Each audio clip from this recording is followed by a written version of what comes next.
ان کے دلائل منتخب کیے ہیں، کتاب و سنت کی روشنی سے ان کا چناؤ کیا ہے، پھر اس کی کمپوزنگ کروا کے آج آپ کے سامنے خطبہ عرض کر رکھا ہوں۔ اور وہ کیا ہے؟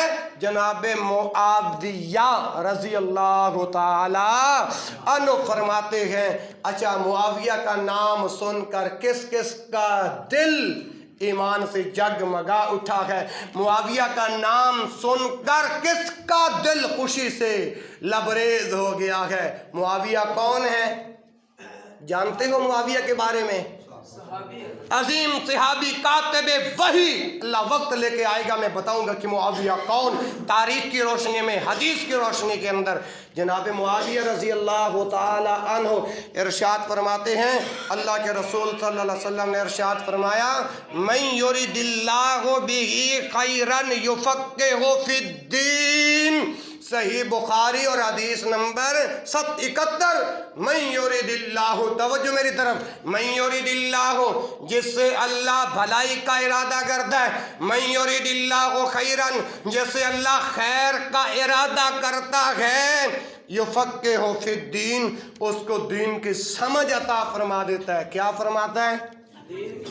جب دین کی سمجھ، میری طرف دیکھو، جب میرا اللہ اس بندے کو دین کی سمجھ عطا فرماتا ہے، وہ پھر علماء کی عزت بھی کرتا ہے، علماء کی رسپیکٹ بھی کرتا ہے۔ کون؟ جس کو اللہ دین کے رستے پر لگا دیتا ہے۔ اچھا، اس حدیث کے اندر ایک الفاظ جو شروع کے اندر جناب محمد رسول اللہ صلی اللہ علیہ وسلم نے بیان فرمائے، من یرید اللہ، جس سے اللہ بھلائی کا ارادہ کرتا ہے۔ اس کا کیا معنی ہے کہ اللہ بھلائی سے کیسے ارادہ کرتا ہے؟ اس معنی، ان لفظوں کا مطلب کیا ہے؟ وَمَن يُرِدِ اللَّهُ بِهِ، جس شخص کے ساتھ اللہ بھلائی کا ارادہ کرتا ہے۔ کیسے ارادہ کرتا ہے؟ اس سے مراد قرآن و حدیث کی فہم و فراست ہے، دین کے احکام و مسائل ہیں۔ جب دین کا علم ہوگا تو پھر حلال حرام کی بھی پہچان ہوگی، جب دین کا علم ہوگا تو عالم کی بھی عزت کا پتہ چلے گا، جب دین کا علم ہوگا تو جاہل کی عزت کا بھی پتہ چلے گا۔ یہی مضمون چلتا رہے گا۔ اللہ تبارک و تعالیٰ سے دعا ہے اس 35 منٹوں کے اندر جو کچھ میں نے عرض کیا ہے، اللہ ہمیں دینی علوم کے ساتھ شغف رکھنے کی بھی توفیق عطا فرمائے، اور اپنے علماء کا ادب و احترام بھی اللہ کرنے کی توفیق عطا فرمائے۔ سبحانک اللہم و بحمدک، اشہد ان لا الہ الا انت، استغفرک و اتوب الیک، وآخر دعوانا الحمد للہ رب العالمین۔